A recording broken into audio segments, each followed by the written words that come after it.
Welcome to Ham Radio Perspectives. I'm Tom, WA9TDD. And Tom, of course, I'm Quinn, K8QS. Great to be on with you again. What do you want to talk about, buddy? Well, look, I'm into the maker scene. Dogs. Dogs, yeah. I'm into the maker scene a lot, so let's talk about being builder hams. Okay, builder hams. Ham radio's also been a builders community. Today we also call them makers, but hams have captured the freight of home brew. Yeah, home brew, and not the home brewskis, the 807s, all, but the home brew. Yeah, so even early on in the hobby, just around the time I was getting licensed in the 60s, Tom, we talked about home brew stuff. What would you home brew? So I think you're right. The maker ethos has been a huge part of ham radio right from the very beginning.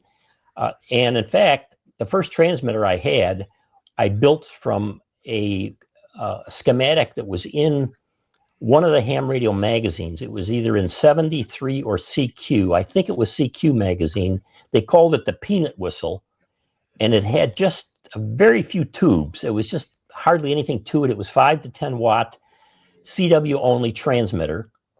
And I went down to Allied, or my brother took me down to Allied, because I don't think I was even driving then, on the south side of Chicago, and I got the parts that I needed and came home, and I put that transmitter together, and that's what I used. That was my first transmitter.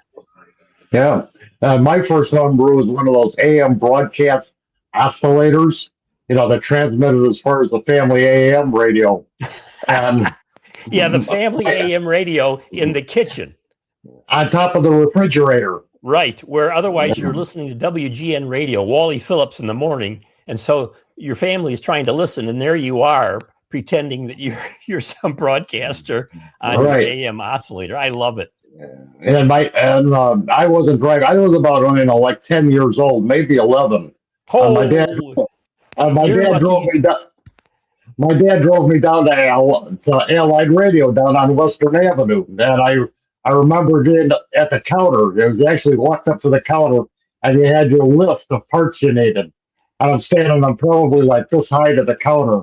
And I didn't understand the terminology. So guy says, "What are you building?" I says, "Well, I'm building an AM oscillator." And I need some capacitors. That's great. So I handed them the list. And I don't know, it came to maybe about $3 or $4 worth of parts. I got the little transistors with the little tin cans and stuff. But I went home, and I actually was pretty good at soldering. So I put that sucker together with my little loop stick. I was able to get tuned into a blind spot on the AM dial. And there I was broadcasting the news, the weather, and sports. You're lucky the FCC didn't shut you down, buddy. That's a fun story, and it's funny that we both went to Allied to buy our parts. I had forgotten about that counter, but that was a forbidding thing to walk in there and have to go up to the counter, and then the guy is looking like he knows what's going on, and you don't know what's going on. You ask him for a bunch of parts. Yeah, at any rate, you're lucky you didn't burn the doggone place down there, Tom, with that little sucker. I'm glad it worked out well for you. I also built an electronic keyer early on. I was pretty good with CW. I wanted electronic keyer. I took an Amico code practice oscillator where you could send code on it. You'd plug a key in it, and it would better than that, but you get it. And I just gutted the whole thing, and I put 2 tubes, mounted them in the grill where the speaker was for that oscillator. And I built, and I got a relay inside of it, so you could hear this thing clicking away when I was sending with an electronic keyer. But I love building that too. So I think you're right, Tom. The ham ethos is in part builders, and I'm going to suggest to you that the most important part of that over the years, and still today, at least for HF, is building antennas. What do you think? Oh, antennas are the most practical thing to build. You could have the best radio in the world, but if you have a crappy antenna, you're losing out on the joy of ham radio. And antennas are so incredibly easy and cheap to build. Before we didn't have any way other than an SWR bridge to tune them in, but now you've got VNAs, you've got antenna analyzers. which are relatively cheap for what they do. And that's where my fun is now. Now that well, let's face it, I'm an appliance operator. I operate toasters. It's, it's either light or dark, but the antenna is the part that you can fill. You can go in your shop, your garage, and fiddle around and just come up with, all kinds of crazy configurations just to see if they work. Yeah, that's so true, Tom. I love that. And you can problem solve them easily. You get the new equipment you buy that you can't really fix yourself. But when it comes to wire antennas that are inexpensive, fairly easy to build, like we've talked about on this channel, and I'll put some links down below, it's not working right. And so you can problem solve it. And in fact, I had to let down my off-center fed recently. It started acting up on me with goofy SWR. And I pulled it down, and sure enough, I had a bad connection. One side of the off-center fed was not connected well anymore. I don't know how, but the bolt and the nut there had come loose, even though I had something to tighten it up with. And antennas too, they do symbolize power. I always get excited when I start working on a new antenna, because in my mind I'm thinking about, this is going to increase my power in getting my signal out there into the world. Antennas just have that sense about them. Our imagination kicks in. We imagine all the great contacts we're going to make. Right. And think about kits.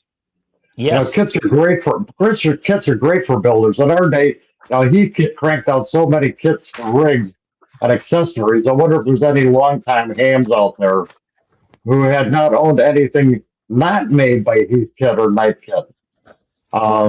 Yes. I had made some audio amplifiers by etching my own printed circuit boards, and boy, did that acid stink up the shop. Yeah, now I know why you're losing your hair the way you are too, from all that acid you were working on.